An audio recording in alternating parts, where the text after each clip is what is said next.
Kwa maana ya dakika 90 zilivyomalizika kwa sare ya bila kufungana, naweza nikasema haikuwa fair, kwa maana ya Yanga hawakucheza kwenye kiwango bora, na Simba kama wangekuwa wamepush kidogo walikuwa na chance ya kupata matokeo leo, ukikompea na mechi za nyuma ambazo wamecheza na Yanga na wakashindwa kupata matokeo. Kwa hiyo kukujibu swali lako, haikuwa fair kwa maana ya kama Simba wangekuwa na wenyewe wako vizuri, hii mechi ilikuwa kwenye upande wao wa kushinda na kuacha rekodi ambayo wamekuwa nayo kwa muda mrefu ya kupoteza wanapocheza na Yanga. Simba wamepandisha daraja au wameikuta Yanga haiko kwenye ubora wake? Swali zuri sana. Nilikuwa naongea na mashabiki hapa, wakawa wanazungumzia performance ya Yanga leo. Ni kweli Yanga leo wame underperform, na Simba kama wangekuwa na timu iliyokuwa bora leo wangeweza kushinda, kama nilivyosema kwenye jibu la kwanza lililopita. Kwa hiyo mimi siamini kama Simba pia wamecheza vizuri leo, hawakucheza vizuri,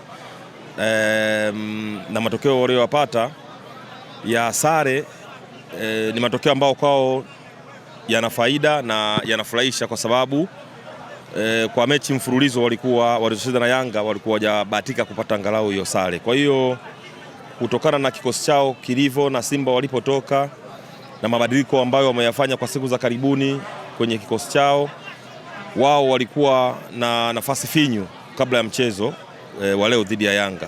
Kwa sare kwao unaona ni matokeo mazuri ukikompea na Yanga kwa jinsi ambavyo tumeifahamu kwa siku za karibuni. Tumeitazama Young Africans ambayo haina Pacome Pedro Zuzo. Kwa namna moja ama nyingine ni kitu ambacho kimeitingisha Young Africans kwenye mchezo wa leo. Pacome ni mchezaji muhimu. Kutokuwepo kwake obviously pengo lake linaonekana.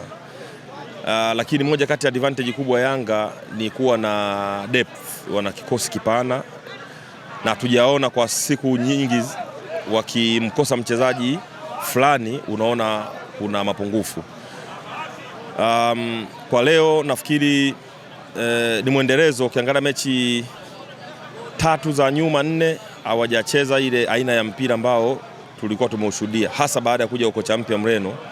Naona amekuja na namnake tofauti ya uchezaji ambayo wanajaribu kuadopt, na ni mchezo ambao wanacheza wanapata matokeo, lakini hawachezi mpira wa kufurahisha. Baadhi ya mashabiki pia wanasema kwamba kama kocha kikosi kinamshinda. No. Sometimes unajua mashabiki wanakuwa na expectations, si ndio?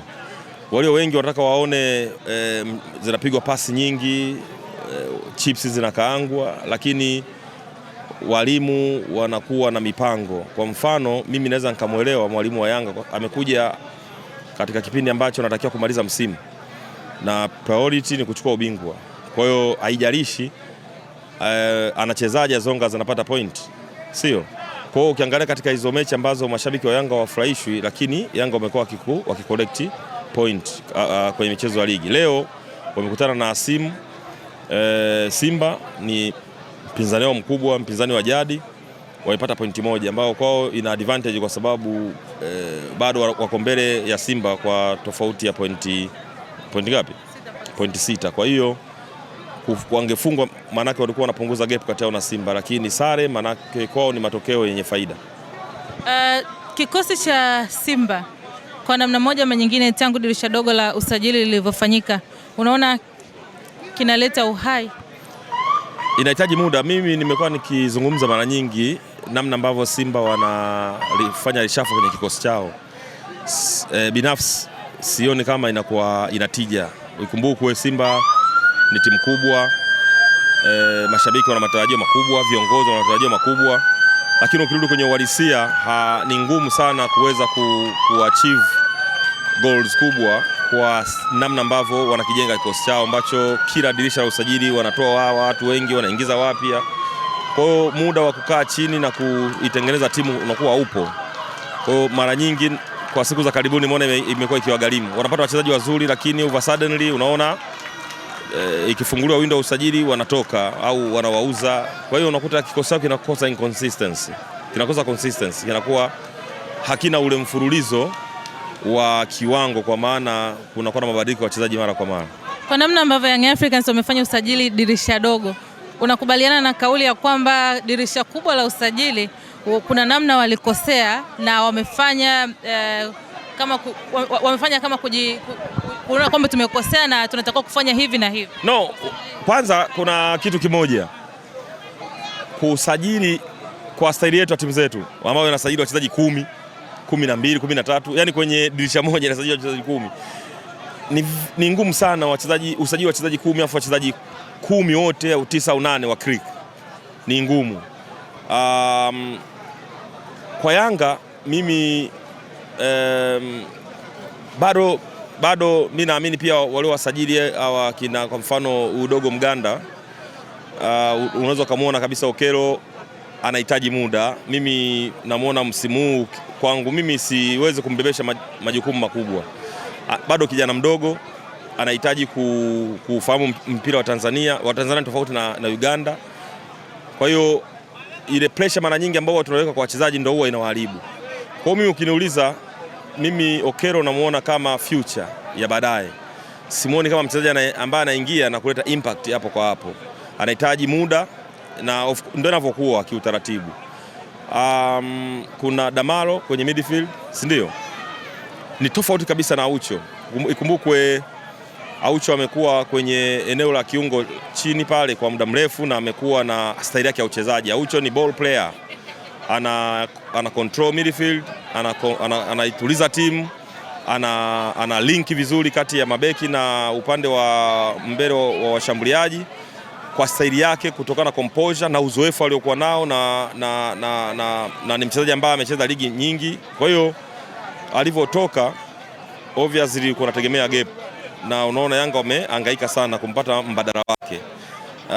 Damaro yeye anajua kugonga tu, sio mchezaji ambaye hayuko composed, ambaye anaweza akachukua mipira ambao anacheza kina Job, kina Baka, kwa sababu wale ni wachezeshaji wazuri. Yeye sio mchezeshaji, na kwa bahati mbaya kwenye position yake unapokuwa una Dube, una Depu, washambuliaji wawili. Dube ni mkimbiaji, anahitaji midfield ambaye kwenye nafasi anaocheza awe na uwezo wa kuona, aone, yani achezeshe, yani apige mipira kwenye nafasi, kwa sababu Dube anakimbia, ana mbio, lakini sasa ipate hiyo huduma. Na then again, kama nilivyosema, naye pia ndio msimu wake wa kwanza Yanga, sio? Tumpe muda, labda baadaye msimu unaokuja itaweza kutengenezwa timu ambayo itakwendana na aina ya uchezaji wake. Nasoro Mwichui, kwa namna moja ama nyingine watu wameondoka kwa amani baada ya dabi. Namna ambavyo walivyokuwa wakizungumza, alivyokabidhiwa mechi, wanaona kama hatachezesha fair kutokana na kuhusishwa na Uyanga. Umeona, kwa tathmini yako umemrate vipi Nasoro? Anachezesha vizuri, alikuwa ana pressure, alikuwa na confidence na maamuzi yake. Na ngoja kitu kimoja, unajua mara nyingi bana sisi tunapenda vitu vizuri ambavyo tunaviona tayari vishafika kwenye level za juu. Leo kachezesha mechi ya Simba na Yanga, amepata uzoefu na kila mtu amemuona. Next time akipewa mechi hakutakuwa na maneno. Kwa hiyo changamoto ilikuwa ni kwa sababu alikuwa hajapata hiyo opportunity. Na hao kina Ragija, kina Kayoko, kina Risasi pia mwanzoni walikuwa wanapata pressure kubwa namna hiyo, ila walipopata nafasi ya kuchezesha dabi 3-4 wakawazoea na hakuna maswali mengine watu wakimwona anachezesha. Kwa kwangu mimi ameweza kuimanage game na ilikuwa mechi nzuri sana kwake leo. Nani kakukosha zaidi kwenye dabi leo? Leo nahodha Derutu wa Simba. Mimi nampenda sana namna ambavyo Rushaine nampenda sana mimi, composure yake, uwezo wake wa kusoma mchezo, ni kiongozi, ni mchezaji ambaye anaonyesha kabisa ni professional player, ni top level. Mimi nimemuenjoy, lakini huwezi kuacha pia man of the match Djigui Diarra, top goalkeeper, top kabisa. Naye pia wakati ukizungumzianga kutokucheza kwenye kiwango chao, kwa kuwepo Djigui Diarra imesaidia sana kuifanya ile defensive line Yanga iwe itulie, hasa baada ya kutoka Job akaingia Mwamnyeto, bado waliweza kumanage kutuliza ile pressure, kwa sababu Simba walionekana walikuwa wanahitaji na walikuwa na hamu ya kupata matokeo ya ushindi leo. Asante. Nashukuru.